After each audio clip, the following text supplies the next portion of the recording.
Hello, જય શ્રી કૃષ્ણ. આજે સવારે લેટ થઈ ગયું ઉઠવામાં, કારણ કે કેટલા ટાઈમથી આ શિફ્ટનું ચાલે છે. એને લીધે સવારે દરરોજ લેટ થાય. પછી થોડુંક ફ્રેશ થઈ અને કુંડામાં પાણી પાયું.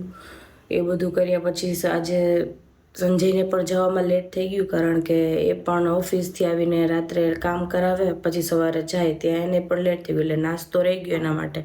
પછી મેં એના માટે નાસ્તો બનાવ્યો. એ આવીને નાસ્તો કર્યો તો થોડીક એની નોટંકી ચાલુ હતી. પછી ઓફિસે ગયો, થોડું મેં કામ કર્યું ઘરનું. પછી આમ તો મારે ઓલમોસ્ટ બધું શિફ્ટ થઈ ગયું છે. હવે ખાલી એક કિચન બાકી છે અને મારું એક આ એસીના લીધે અમારે બધી ગડબડ થાય, કેમ કે કોઈ જોવા આવે, કોઈ ના પાડે, શિફ્ટ નહીં થાય, સ્પેસ નથી.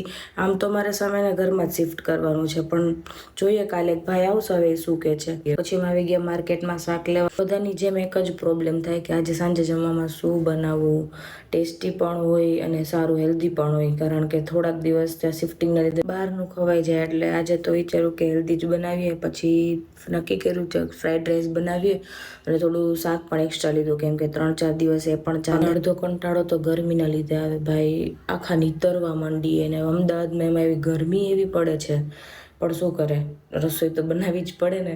પછી રસોઈ બનાવીને જ અંદર એસીમાં બેસીને જમવાની મજા આવે. આહા, જન્નત જન્નત.